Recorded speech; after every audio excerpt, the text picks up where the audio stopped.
कहते हैं ना कि असली इतिहास वो नहीं होता जो किताबों में लिखा जाता है, बल्कि वो होता है जो उन पन्नों के बीच में कहीं छिप जाता है। तो आज हम मानवता के उसी अनलिखे और सच कहूं तो ज्यादा मजेदार इतिहास की परतों को खोलने वाले हैं। बिल्कुल सही बात है। आज हम इतिहास का वो वर्जन देखने वाले हैं जिसमें फैक्ट्स तो हैं, पर साथ में थोड़ा फन भी है। और क्या पता, शायद ये वाला वर्जन ज्यादा सच्चा भी लगे। तो चलिए समय में बहुत पीछे चलते हैं, मतलब बहुत ही ज्यादा पीछे, करीब करीब 3 लाख साल पहले, जब इंसान बस एक जानवर था। ना कोई कपड़े, ना घर, और जरा सोचिए, वाईफाई भी नहीं था। उस जमाने में ना जिंदगी का बस एक ही स्टेटस होता था, सर्वाइवल मोड ऑन।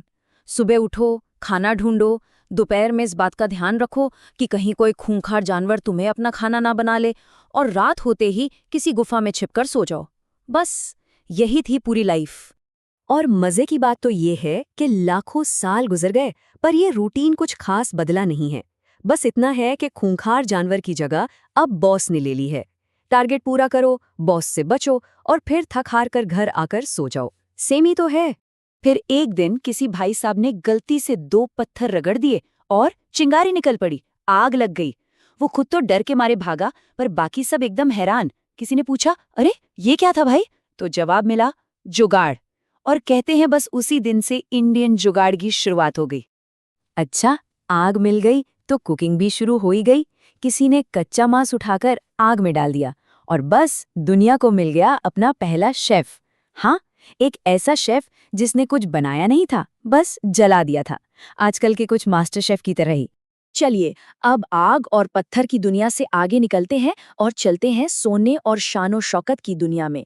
तो ये है अध्याय 2, मिस्र के वो बड़े लोग जिनके ठाठ बाट ही अलग थे। मिस्र में होते थे फ़ारो, बहुत पावरफुल। इतने पावरफुल कि मरने के बाद भी अपने लिए पिरामिड्स बनवाते थे। मतलब उनका मोटो एकदम क्लियर था, मैं रहूं ना रहूं, मेरा बंगला तो रहना चाहिए। और ये बंगले कोई ऐसे वैसे नहीं थे। एक एक पिरामिड को बनाने में पता है कितना टाइम लगता था? पूरे 20 साल। जी हाँ, 20 साल। आजकल तो लोग डीडीए फ्लैट के लिए 20-20 साल इंतजार करते हैं, और फिर भी नहीं मिलता। इनसे तो फ़ारो ही अच्छे थे, कम से कम काम तो हो जाता था। और हाँ, फ़ारो के साथ उनका सारा सोना चांदी, हीरे जवाहरात, यहाँ तक कि नौकर चाकर भी दफनाए जाते थे। मतलब उनको पक्का यकीन था कि दूसरी दुनिया में भी जीएसटी लगेगा, तो कैश इन हैंड रखना बहुत जरूरी है। और फिर थीं क्लियोपैट्रा, मिस्र की रानी, और शायद इतिहास की सबसे बड़ी रेड फ्लैग, जूलियस सीजर और मार्क एंटनी। दो महान रोमन एम्परर्स इनके चक्कर में पड़े और सब बर्बाद हो गया। तो सबक ये है, रेड फ्लैग चाहे कितना भी खूबसूरत क्यों ना हो, उसे इग्नोर नहीं करना चाहिए। चलिए, अब मिस्र से सीधा आते हैं अपने घर, भारत। यहाँ के राजा महाराजाओं की शान और शौकत की तो बात ही कुछ और थी।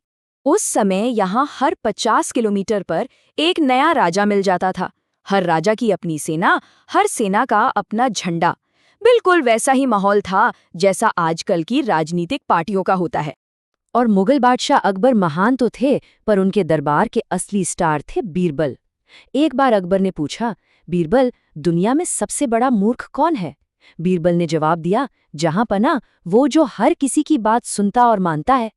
अकबर ये सुनकर खूब हंसे। बेचारे ये समझे ही नहीं कि इशारा तो उन्हीं की तरफ था। और फिर थे छत्रपति शिवाजी महाराज, मराठा साम्राज्य के संस्थापक। वो गुरिल्ला युद्ध में माहिर थे। इसका सीधा सा मतलब है, पहाड़ों में छिप जाओ, अचानक बाहर निकलो, हमला करो और फिर से गायब हो जाओ।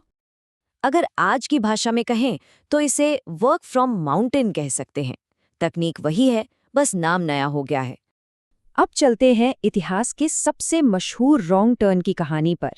अध्याय 4, जब कोलंबस भारत को ढूंढने निकला था और कहीं और ही पहुंच गया। बात है 1492 की।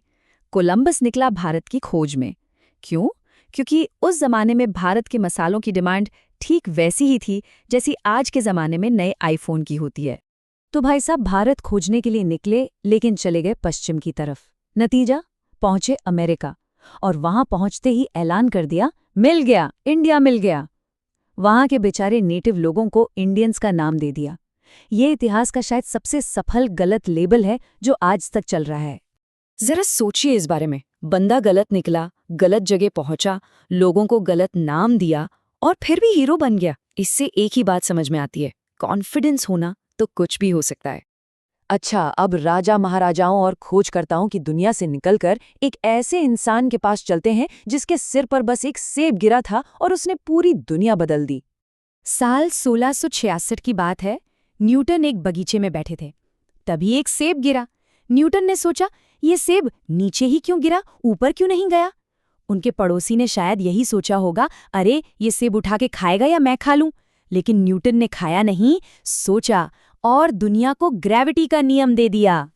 तो अगली बार जब कोई चीज गिरे तो उसे खाने से पहले एक पल रुक कर सोचने का आइडिया कैसा है? क्या पता अगला न्यूटन कौन हो। हाँ, एक बात है, इस चक्कर में पेट जरूर खाली रह सकता है।